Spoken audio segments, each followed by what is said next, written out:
In August of 2024, I only made it one day into a hopeless attempt to cross the Alaska Range in a straight line against a bad weather forecast before finally conceding to reality. As I retreated from the clouds from an oncoming storm already boiling over the crest of the range, I knew my chances for the summer were probably over, and I was right. When I returned to Denali 3 weeks later, it was to a mostly cloudy, rainy forecast, but I had something else in mind as a backup plan. My goal was to solve a major issue for the first couple segments of the straight line mission. Using Google Earth, I could only be completely certain of a few water sources north of the crest of the range. There are more on the south side. But that meant that I could potentially have to carry enough drinking and cooking water at the start to make it a day and a half and 6,000 feet of climbing before the next guaranteed spot. And that's how I started out in August, and I struggled more than I liked because of it. So on this mildly dreary but colorful fall day, my plan was to hike in and solve that little mystery so that when I try this again next summer, I'll know what to plan on. And at the end of this video, I'll also spend a few minutes previewing something else I did with the trip that might relate to next summer as well. Otherwise, the main reason I'm even sharing this is as a token consolation video to help make up for the failed attempt. It's a beautiful but long and increasingly difficult hike through an epic park, and unlike episodes 1 and 2, things actually went exactly as planned for once. Driving past the southern end of the straight line mission route again on my way to the park, the snow was low down on the hillsides, and even with good weather, an attempt this late in the season probably would have been pretty risky. But the park entrance was sunny, the aspen forests around the entrance were stunningly golden, and the next morning I hopped across Jenny Creek and was on the way.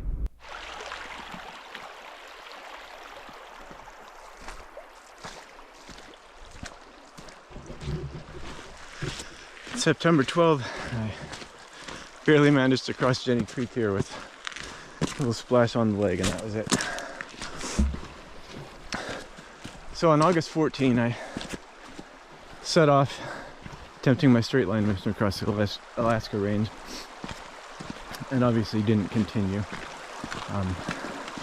So I'm back again for a little exploration and scouting, hoping to answer a couple of questions, mainly whether there's water in some of the drainages.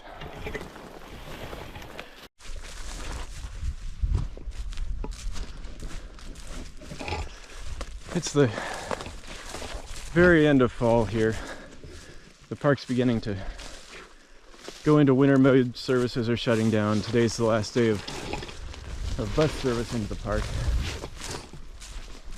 And fall colors are a little bit past peak here, but there will still be some nice spots. Back on the August trip, when I abandoned hope for that attempt, I was pretty sure I was done for the summer, that it wasn't going to work out again. But I did still have this September trip planned and knew there was an outside chance if I got perfect weather for this trip, I could still attempt it. That's not quite what happened. You can see it's pretty cloudy today. The weather tomorrow is supposed to be even worse, right when I would have been at the crest of the range. Although despite the cloudy weather, somehow 70 miles away the peak of Denali was visible a few minutes ago. So what it would have meant is the same thing that it would have meant in August, which is a couple of days at the highest elevations on the hike, on early season snow and ice, and the worst terrain, hiking through the fog with potentially 10 feet or less of visibility. There would have been nothing to see, would have been unreasonably hazardous, and no fun would have been had by anyone, including you guys, the viewers.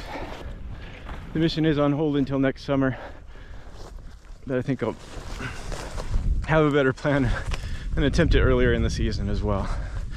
Thought I gave myself plenty of time this year, but obviously not.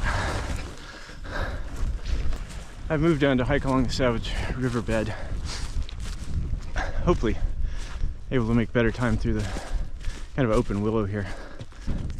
So bears do often dig for roots in these riverbeds in fall, so there is the potential for seeing a bear out here today, hopefully safely. And the other thing is that it's moose mating season, so the male mooses are exceptionally grumpy this time of year. There's a big part of the park along the road to the east here that's seasonally closed for hiking. This isn't part of the closure, but it's right near it in prime moose habitat. So again, if there are moose out here, I just need to keep extra space for them this time of year.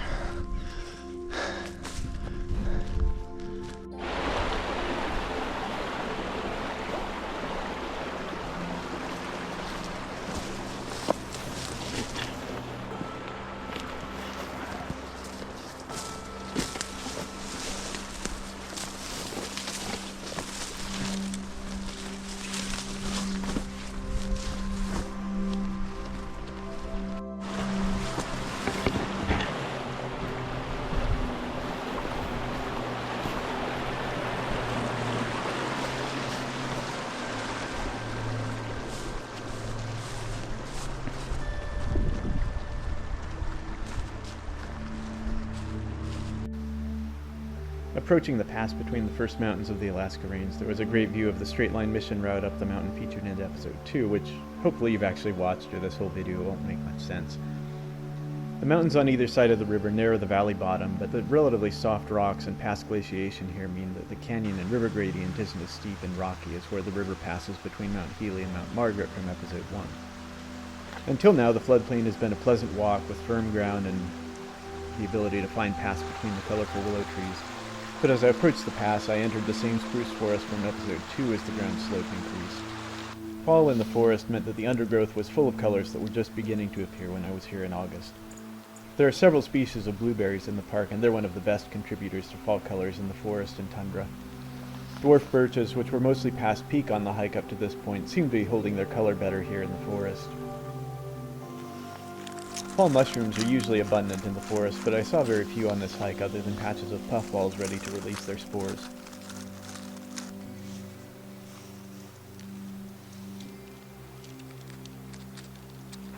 Along with the brilliant blueberry patches and the dwarf birch, here and there were single individuals of a larger birch species still only head high over the waist-high dwarf birch around it. And as a sign that the season was advancing quickly, the horsetails that carpeted the ground in August were dead and whitened within just a few weeks. The narrowing canyon meant that there was no longer a reliable course close to the river, so I was gradually pushed out of the riverbed towards the lower slopes of the mountain. Unfortunately, this hike wasn't going to have any encounters with large wildlife, and this sad moose jaw was the closest I came to one of those. Eventually, I abandoned the river altogether for the rest of the hike and climbed a few hundred feet up to get away from the worst of the side slopes while staying below the transition to denser shrubs above the spruce forest. I passed by a tree damaged by a spruce bark beetle infestation, one sign of the impacts of climate change. Increasingly warm winters throughout the subarctic have increased overwinter beetle survival. Hotter summers stress the trees and lower their defenses, and especially south of the Alaska Range, entire spruce forests are almost completely dying off. This midden is the construction of red squirrels. They'll stockpile spruce cones in a single location for the winter, and over time the shredded cones remain after the squirrels extract the seeds and build up these mounds. Red squirrels are one of the mammals here that don't hibernate all winter. The red squirrel right up there. It's not worth trying with the camera and zoom lens.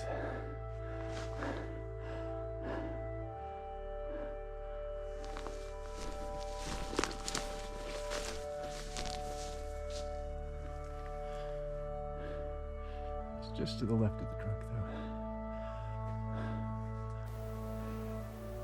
though. A moment later, as I moved to a better position, I decided it was worth getting the camera and zoom lens out after all, since this was the first mammal I'd seen all day. The squirrel just sat and watched me until I packed up and left again.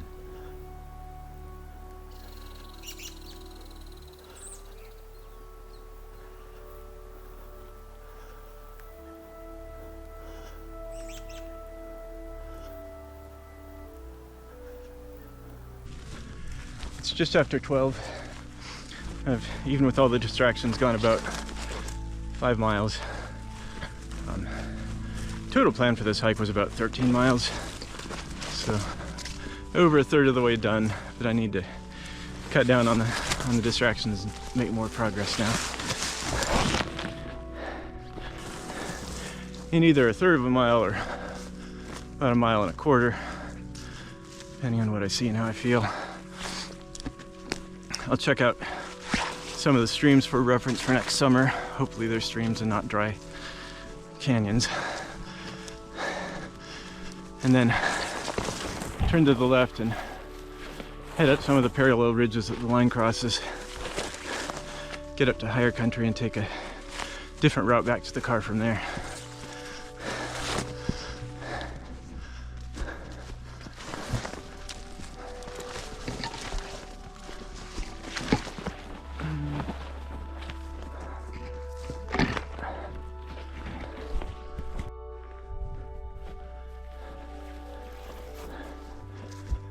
And just like that, the forest ends.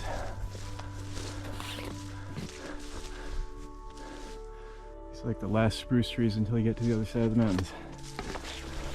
Out of the forest, the upper Savage River Valley opened all the way up to the far end of the valley, where the next segment of the straight line mission would have ended if I'd continued. The grassy, willowy lower slopes were fairly easy walking, and it was time to find out how hard I have to work next summer.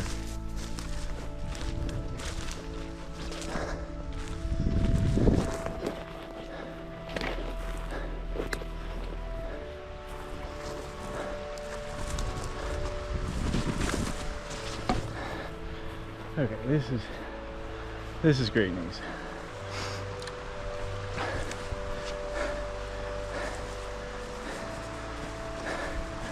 The streams are running about like they were in August right now. So if there's this much water here, this should be a reliable stream all summer long. And that's amazing.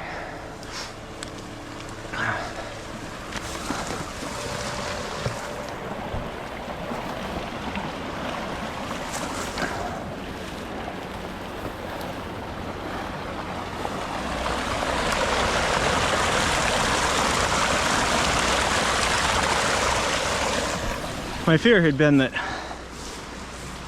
I'd have to carry enough water the first day up and over that mountain, and that's kind of what I did on the August trip, and partly why it was a bit more of a struggle than it needed to be. But if I can count on this stream, I just need to carry like 1 liter of water, enough to get me up the hill. Come down here, I can refresh water, cook breakfast in the morning, and be on my way the next day. So, didn't save me this summer, but it's really important information for later.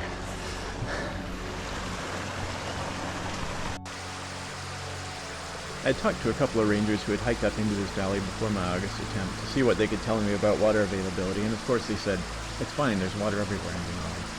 I didn't really try and fully explain why I was so concerned about finding water in specific exact locations, though. Maybe they'd get the whole straight line mission thing, but the idea of not wanting to walk over to the river for water, which is right over there, because it's out of bounds, is probably not going to make a lot of sense to someone who already understands the challenges of just a normal hike, and who has the responsibility of helping hikers have successful adventures, but also helping them not make gratuitously bad choices, so I just kind of dropped it. Anyway, the stream had every appearance of being permanent, especially since other streams weren't running very high today. And the wide grassy valley was doing a good job of filtering it, so it was fairly clear, good water quality, and everything I'd hoped for next year.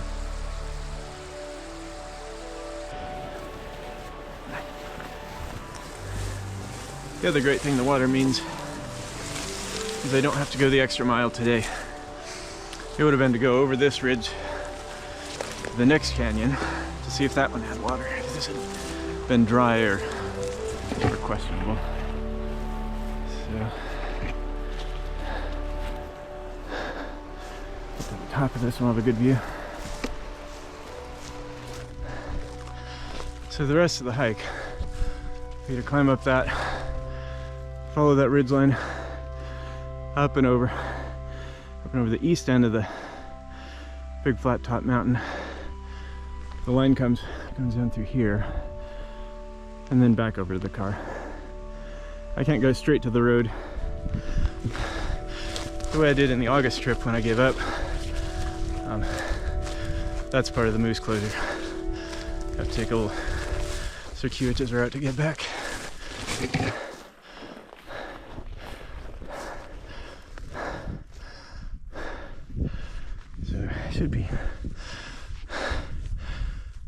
just about halfway done with the hike mile-wise, but hardly done any elevation gain. That's all about to start now. Had this happen a few times on hikes before. I'm walking along and it just suddenly really strongly smells like a wet dog. I'm always afraid it means there's a bear around somewhere, but it's never turned out to be that way. But this is absolute peak bear habitat right now.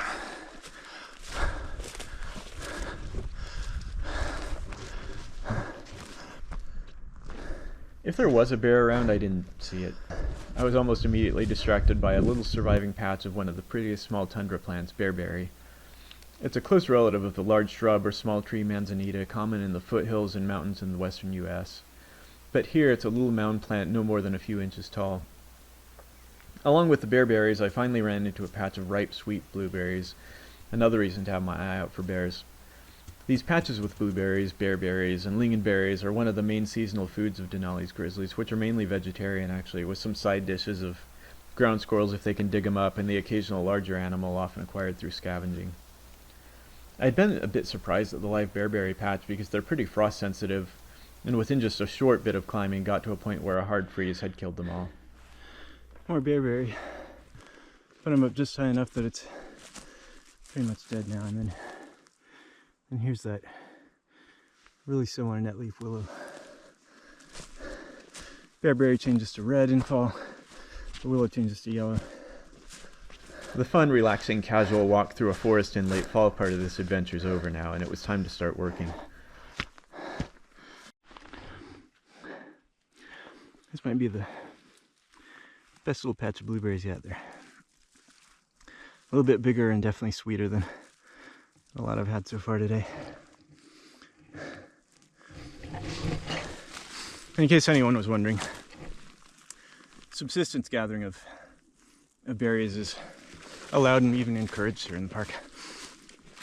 You can't harvest them to take bucketfuls home, I don't think, but you can eat all you want. From the stream to the top of this ridge was about 1,000 feet of climbing, but that's only the first of 4 similar ridges I have to look forward to next summer on this straight line mission segment. And each of those ridge climbs is followed by a descent down the far side to almost the same level. After descending the 4th and final ridge just below the final climb to the crest of the range, about 3,700 feet of climbing will have given a net gain of 500 feet of elevation. I'm not done climbing when I get to the top of this ridge. There should be a nice view though.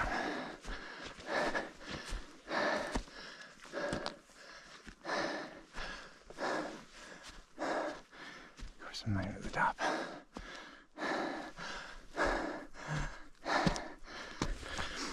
Almost onto the line too.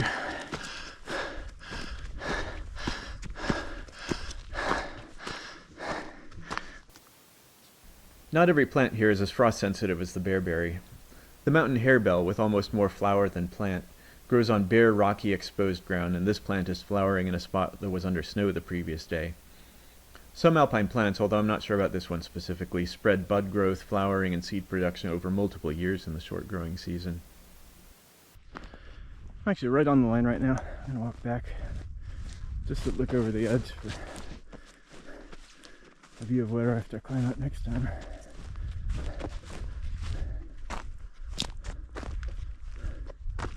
Not the worst of it. There's a lot of loose rock over there, but fortunately the line misses it, descending off that big mountain. At the end of the first segment will be one of the sketchier parts of this segment. I don't think it's any worse than the climb up was. Preview of a few hundred feet of the line. Go look over the other side of this ridge, and then it's more climbing.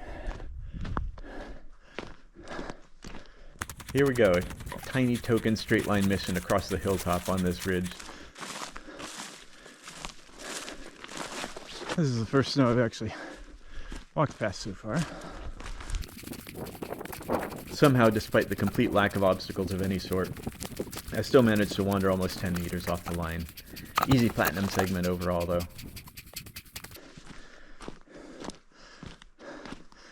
So that ridge is about the same size as this one, actually a little taller. Then there's a small one on the other side of that. Then another pretty decent sized one. And then the final big climb, the last 2,000 feet up to the crest, after crossing the very upper headwaters of the Savage River.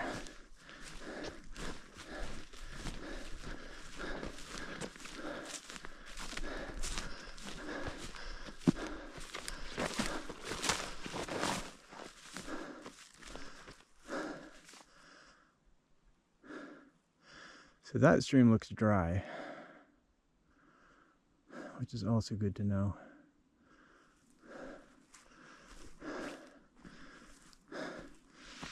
It could have some snow melt in spring if I'm here at the right time.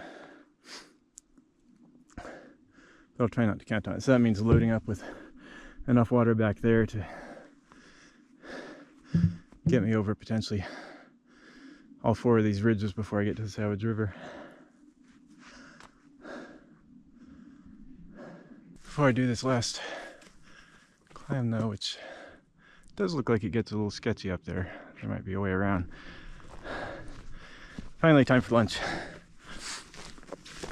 Almost 2 o'clock. I've been out here for almost 5 hours.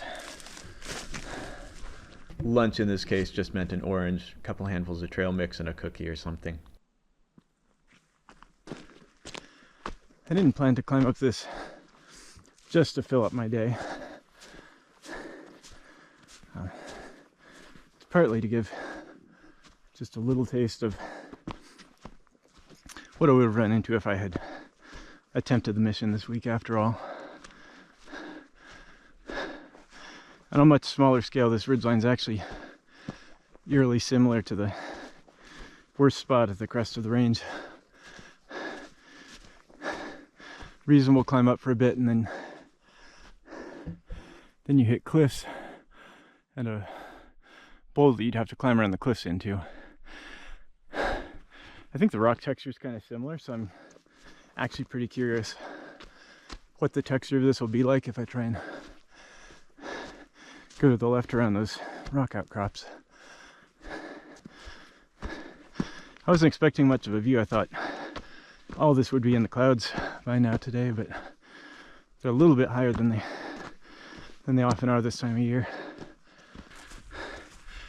And as you can see out behind me, since it looks a little hazy, that's rain. It's starting to sprinkle on me now. So the forecast said it should start to rain by around 1. I got away with a little bit more time, since I think it's after 2 now.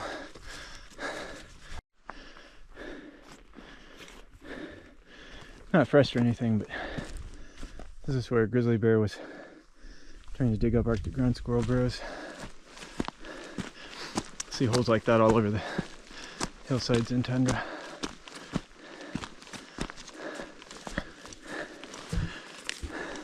I had hoped to avoid it, but stopped to put on rain pants too, because it's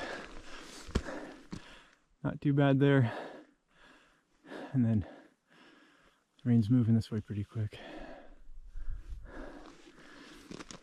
So I came out expecting to potentially get rained on most of the day. Can't really complain, it's been less than that. I don't know if you can see, but there's 2 sets of footprints coming up to where I am. One's coming up on the left, that's mine. The other one's fortunately going down. And they're bear tracks. They're not old. From sometime today. There's a grizzly bear out there somewhere, but it's heading the other direction. I haven't seen it, nothing I can do.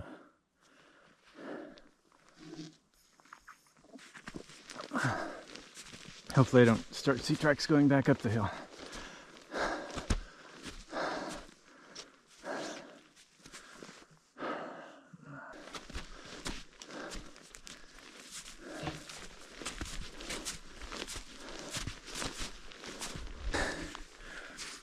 That also makes me feel like I kind of need to keep going up. The alternative would be to just drop down off the mountain, cross the valley, and head back that way, which is where I need to go eventually. But now there's a bear out there, I don't know where it is. Kind of want to stay out of there.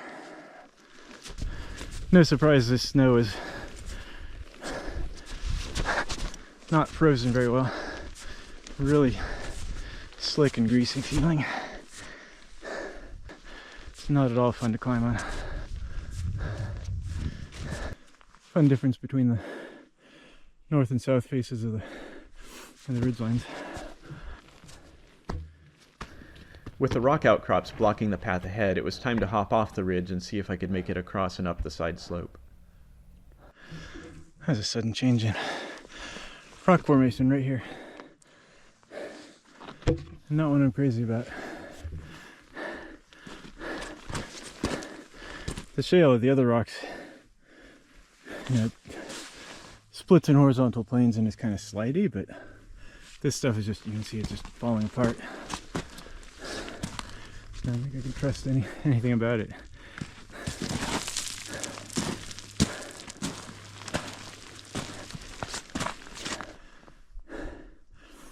I guess we'll go for it right where the snow starts being more continuous, right below all the rocks.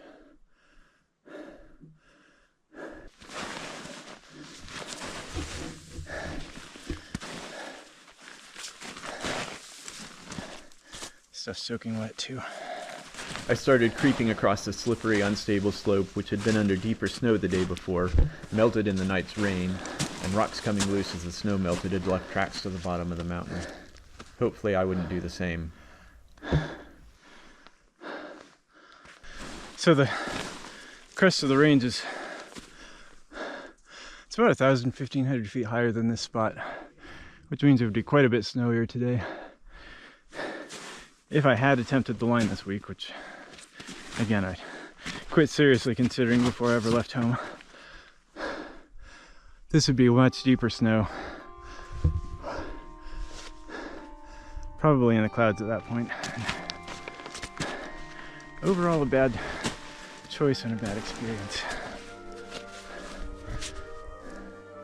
The soggy, muddy, gravelly slope was hardly a winter wonderland. Honestly, this would have been a better climb if it was either warmer and the snow had melted or colder and the snow was frozen solid.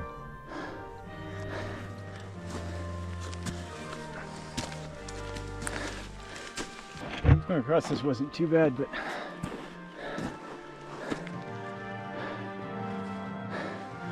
it's really not easy trying to gain any elevation.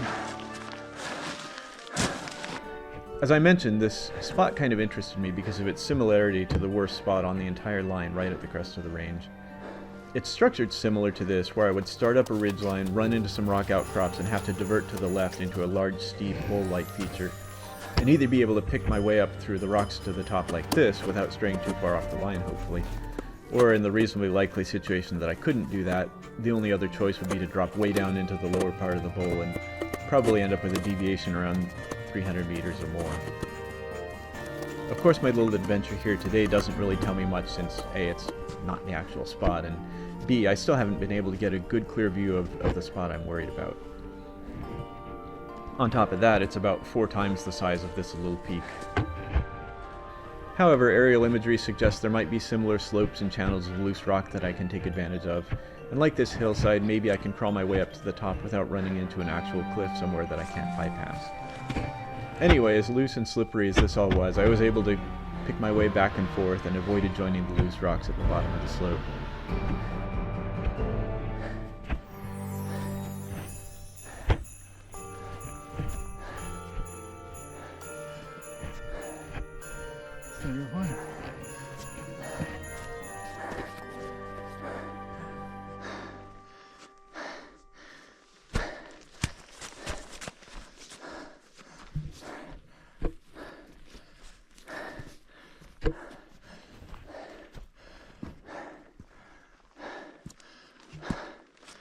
The view from the top was great, at least the part underneath the clouds, although much of the straight line itself is blocked from view by the high point further along this ridge. So, After the segment ended there, climbed up this ridge. It's the first one, here's the second one. Third one is in between, and we can't see it right now because it's too small. Then there's the fourth one, and then up into the clouds. That's the big climb.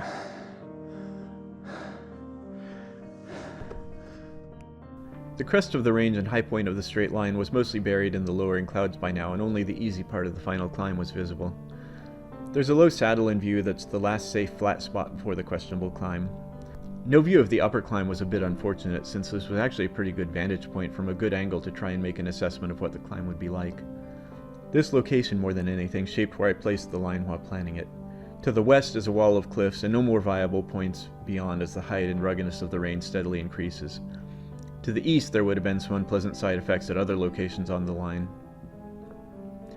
On the bright side, if I can be there on a clearish day, it's also a high point with an amazing view in both directions along the entire mountain range.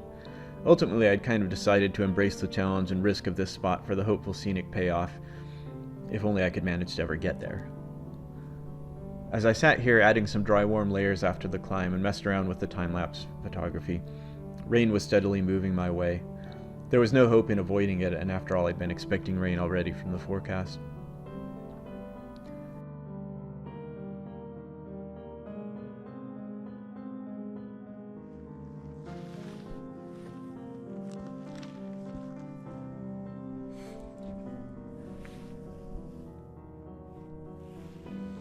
Lingered up here about long enough.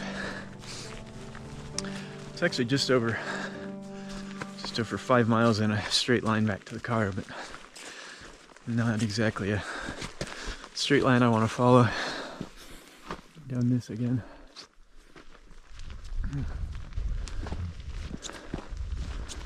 Seems like it's raining everywhere except up on this ridge line, and I know I won't be lucky for too much longer. The first leg of the return was to traverse a long series of connecting ridges around the upper margin of the valley that fed my now favorite stream. After the snowy climb, nothing else on the route was technically risky as long as I stayed on track, but there was a lot of everything between me and the car.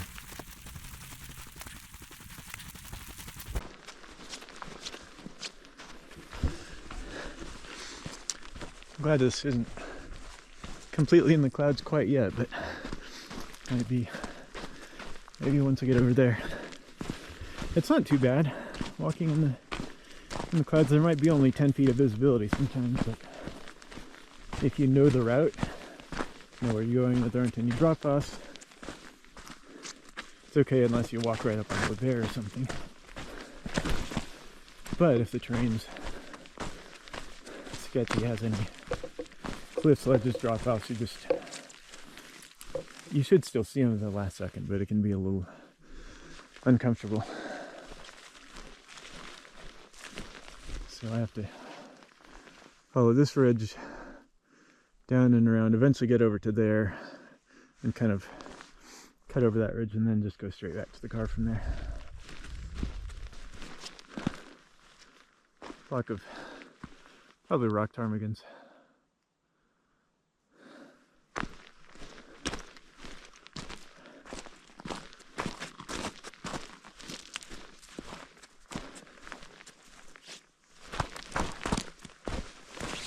Ptarmigan tracks.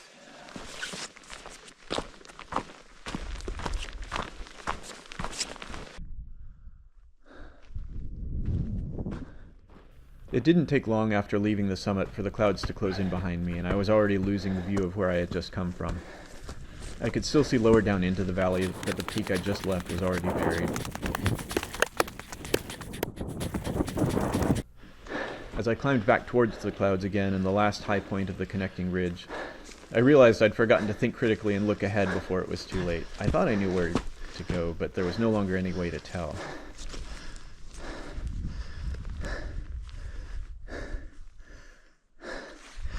Unfortunately, it's a confusing moment right now.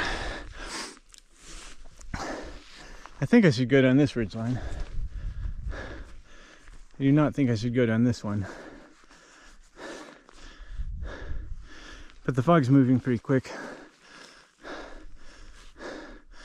Not sure if I should sit here for a few minutes and wait it out or make a best guess. My GPS has topo on it anyway, which supports going down this way. Kind of has to be the right way. I just couldn't remember if there's another secondary ridge that connects over here or not.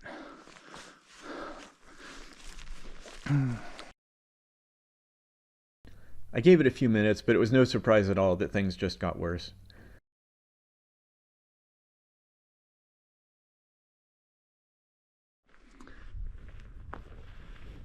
Well, waiting wasn't very effective. Just go, it seems best. There's no real risk anyway, other than having to climb a few extra feet if I pick the wrong ridge. This is still far from the worst it could be. There's some visibility, 150 feet, maybe 200. Better down there. So I set off, fortunately on the right path, and this little part of the hike turned out to be a glimpse of what you would have gotten to see if I had gone ahead with the straight line mission this August. The GoPro doesn't quite capture the mood of just being in a cloud with almost no way to tell where you are, where you've been, and what's ahead. While I've looked at the straight line enough to know it pretty well, that also means I know there are some problem areas where clear vision and route planning would be essential. While I might have been cautious enough not to walk off a cliff in the clouds, visibility in these conditions is not enough to plan the right path up a difficult slope, and you wouldn't know a mistake until it's too late. On top of that, and on top of the loss of any sort of enjoyable view, let's not forget the August forecast of winds with gusts up to 50 to 80 miles an hour while raining and being in the clouds. That's weird. I did get a little better assessment with the GPS. It's definitely the right way. And the confusing spot I was thinking about is actually further down this ridge line. I knew there was a spot I'd looked at where the ridge is kind of split three ways, and it's like at the bottom of this slope. As the clouds reached their thickest, and as I got near the bottom of a long descent before a climb to regain all of the lost elevation and then some, the rain finally started to become pretty steady. Although it would never turn out to be a heavy downpour, it also wouldn't stop for the next 32 hours, and I'd be out hiking through way too much of it. I would return to my camp tonight, dry off, get a good sleep, and then the next day I would head out for the bonus exploration attempt, and probably the most miserable night of my life. The fog makes it look so much worse. I still lose a lot of elevation right here. I have to climb over that gap between the two hills.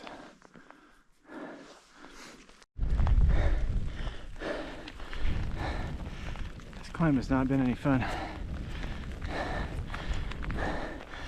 I think I'm near the highest point though.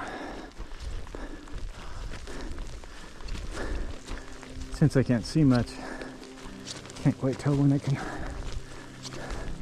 stop climbing and start cutting across the slope like this.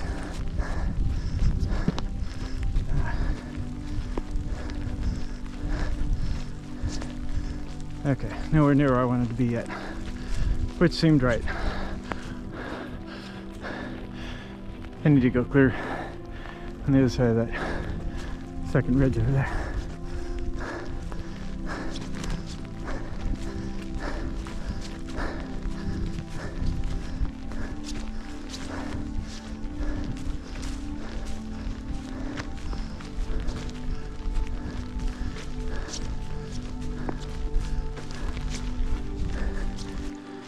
And here's probably a last view of the ridge I hiked up. The snowier peak is right up there. Came around that way.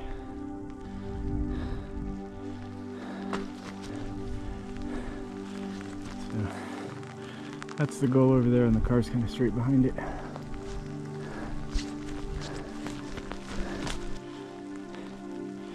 That little notch right up at the very top is, I think it's right about where I camped on the August attempt. Again, no need to go up there today, especially since the August view was pretty amazing.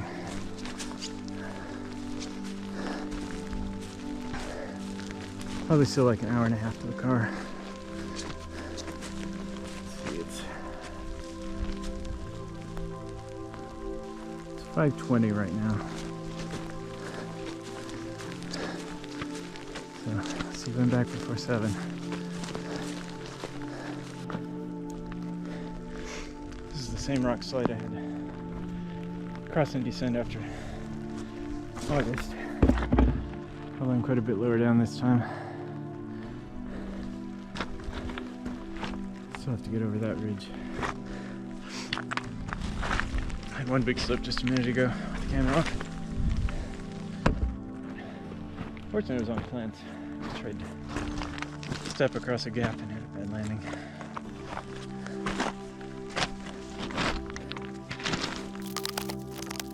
I've crossed this rock slide just too many times at this point. Once off the rocks, I was finally for the first time today back to somewhere I'd been before, crossing the path I took off this mountain, abandoning the August attempt. I wish I could have followed the same route back to the road today, but a longer, bruskier route was forced by the moose. I wish I could have followed the same route today, but had a longer, bruskier route forced by the moose closure. So I usually descend it that way and go out there, depending on how I'm going back to the road, but today with the moose closure, I go over that way. You can barely see through the fog right over that hill where the two rivers come together. That's about where the parking lot is. Jenny Creek on the right, Savage River on the left. After one final climb up the last hill in the way, everything else was more or less downhill to the car, but I'd also be leaving the open ground and heading back into the birches. As soon as I get back to the car, I think I heat up a can of soup in the parking lot. Just sit there and recharge a bit. Actually not doing too bad. Never got cold or anything today. But I also spent more time out here than I meant to. I've got more snacks, but just want to get back now.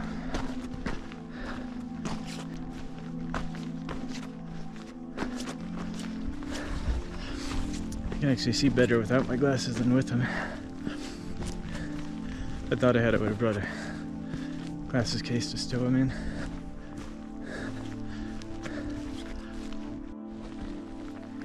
Okay, this blueberry patch is crazy. I've been eating them the whole way down the mountainside. If I get back to the car after 7, which I'm sure I will at this point, it's just because I stopped to eat so many blueberries.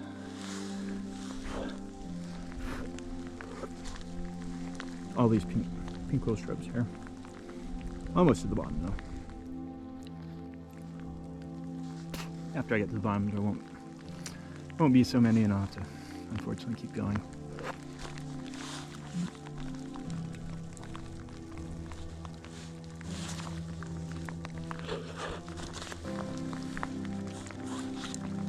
Not the easiest picking them with wet mountain biking gloves, and I'm eating a lot of stems, but that's okay.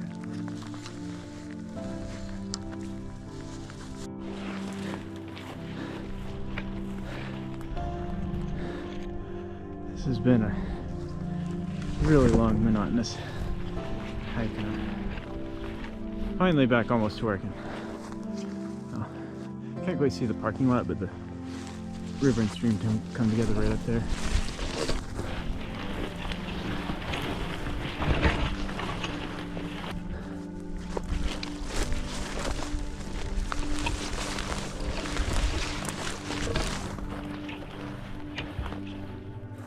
But still, lovely fall colors up here.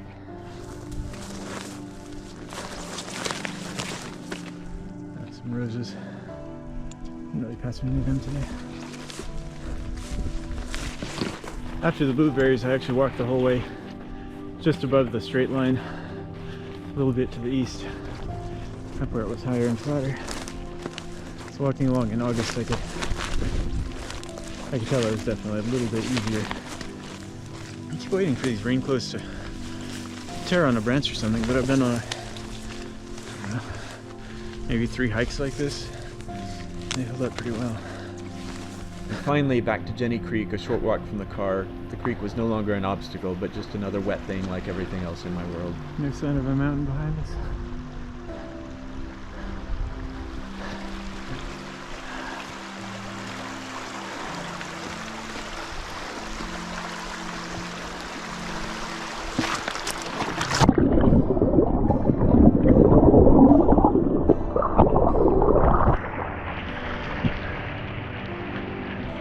I don't think my feet are any wetter.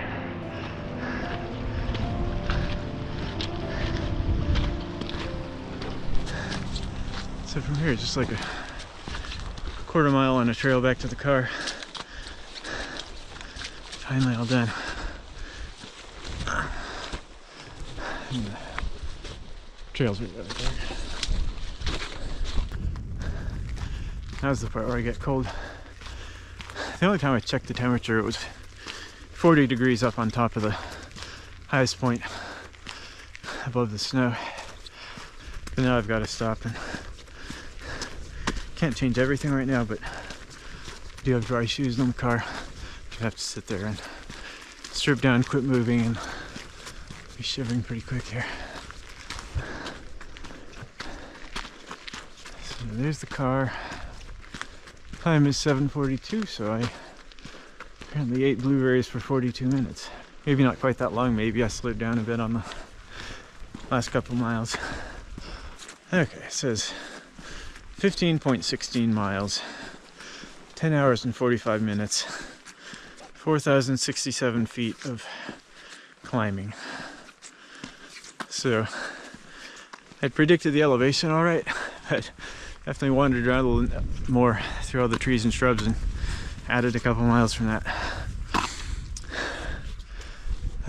Still no mountain. It's good to be done. This is also absolutely not the first time I've come back to this parking lot a total mess from a long cold day in the park and sat here and cooked food in the car. Don't think I'll die of carbon monoxide poisoning from it. Can always open a door. So I maybe made too much of a day out of a simple question, but I felt much better for next summer knowing where I can and can't expect some water. With some planned adjustments to packing, maybe less insulation needed for a midsummer attempt and less water overall to carry, I already know I can make a huge difference in pack weight, especially at the start. I really need to make it work this time for my own sake, so keep an eye out next summer. I'll also add some update posts on the channel once there's something to say. And now the final little experiment from this Denali trip. In episode 1, I basically discounted this odd arm of the park that leaves a gap to the north of where I started the whole mission. Since then, I did a better job of checking and found out it's an area I can actually cross to reach the northern part of the park, and not only that, extending my line out here didn't cross anything obviously impassable. So on this September trip, I decided to attempt a one-night straight-line mission on the northern segment.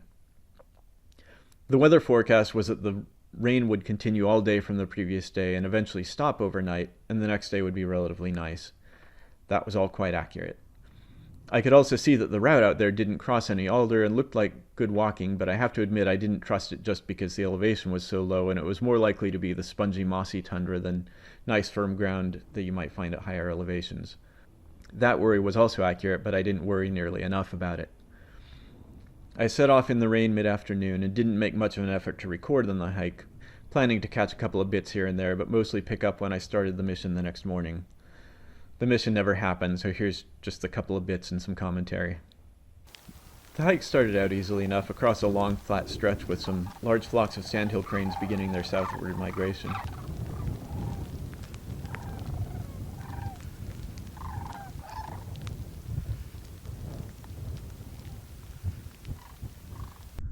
It's September 13. It's the day after I did that long exploratory hike looking for water sources for next summer. 24 hours later, it hasn't stopped raining since. Never rained very hard, but just constant drizzle, low clouds, and it's supposed to be good weather tomorrow. And in episode 1, I kind of dismissed this little northern arm of the park, but for historical reasons, it wasn't included in the original park boundary.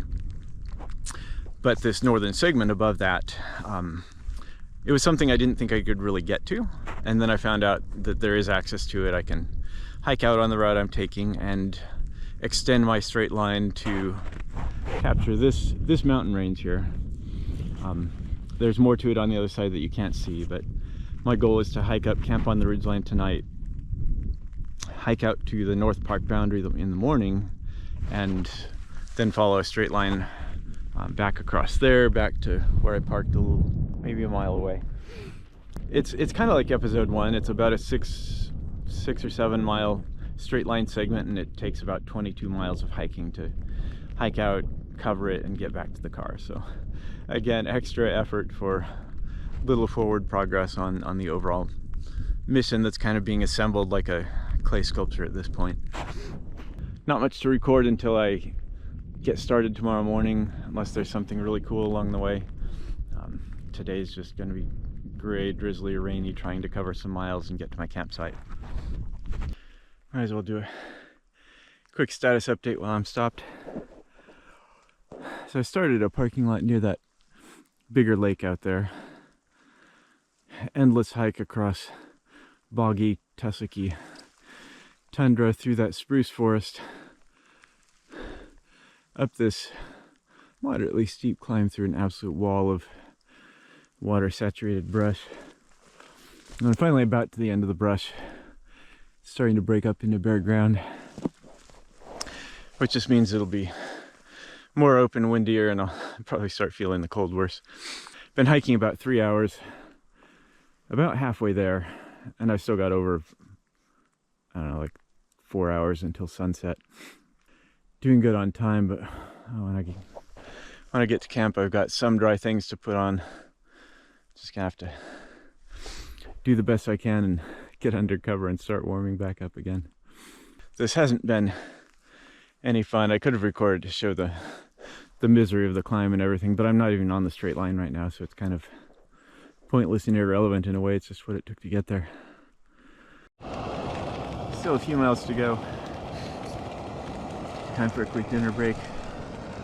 It's not bad walking out there right now. And it's been a good amount of time since lunch, and this will make the last few miles go easier. Things just got worse from there. The tundra was draining to walk through. I was back hiking in the clouds, and I would try and walk in the direction of a pre-marked route saved in my GPS, and the moment I looked away from the screen with no way to judge the terrain around me, I'd veer off in the wrong direction because of the slope, the wind, or something else, and correcting the course made my brain just feel like I was going in circles. The ground surface over much of the ridgeline across all of the hilltops here, which I saw on Google Earth but hadn't exactly hiked in before, was actually firmer, flatter patches of white lichen in a matrix of squishy dark brown moss and stuff. Stretches of firm ground where I could just walk were few and far between. At sunset, I stopped to camp a bit short of the goal, but I knew I wasn't going to do the line tomorrow just because walking was far too difficult for the time that I had. This trip turned out mainly to let me know what's out here and what to plan on if I come back for this later, but I definitely won't do it in this weather again. And the night was just misery. I had dry wool long underwear and was immediately warm after putting it on, but had to put some damp layers back on with it, and the bivy sack and sleeping bag rapidly filled with condensation. I felt like I was suffocating from the moisture steaming off of me, which then dripped and pooled, so I was laying in wet spots all night, and there was only one position I could lie in to get some fresh air without getting rained on. Unable to comfortably breathe, move, or sleep, getting colder as the night dragged on, it was a relief when the sun finally came out and I could crawl out and enjoy the scenery on a short walk before dragging myself back to the car 10 miles away.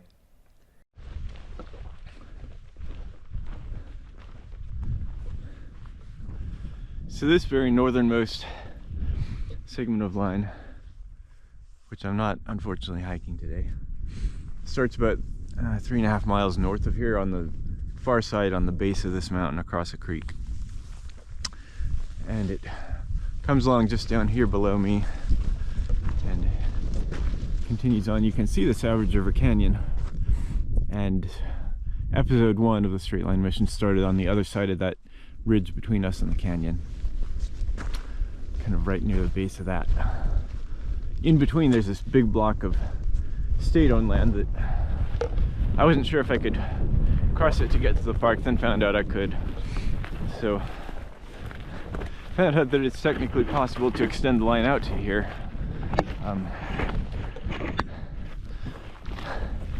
But after an absolutely miserable 6-hour hike in the rain, never made it to my intended camping spot last night. It was wet all night long. I knew I didn't have it in me to go out and do the line this morning. So it's a really spectacular area. I can't say I'd love to come back because of what it takes to get here,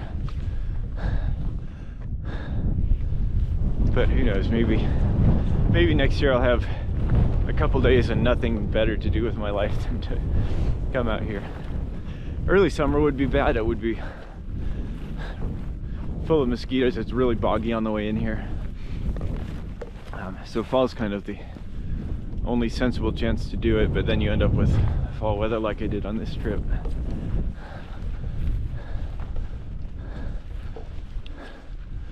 I don't know if it'll show up on the GoPro. I'm not switching cameras, but the base of Denali is a white spot just above those most distant mountains.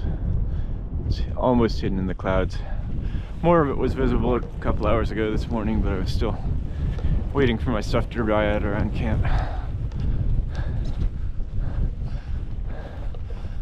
So instead of taking the line, which has a couple of, I mean, even if I got on the line right now, I'd still have a lot of elevation gain to get out to a very long boggy walk back to the car. I'm gonna basically retrace my steps.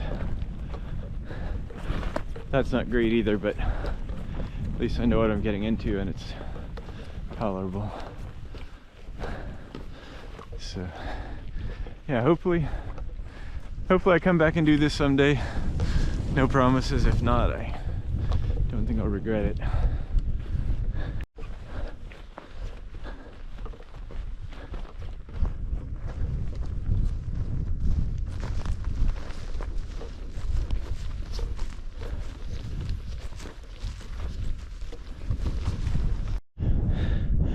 One last view where the full scope of the segment's a little more visible. So it starts at the base of the mountain, past those light colored bare rock formations way over there, comes up and over. That light colored slope down there is the steepest descent on the whole segment. It's pretty bad. Goes up and over that mountain, and then the line would end at the base where Park Service land ends. And then there's just this interminable walk through just boggy birch tundra stuff all the way back to the lake over there. So if I were ever to try it again, I think I'd plan to do it with 2 nights out here. Hike out, camp, do the first half and a little more, camp down in there somewhere, and then do the last climbs and hike back at the end after that. Again, everything we can see here, except this little strip through here and that mountain, is part of the national park and only a fraction of it.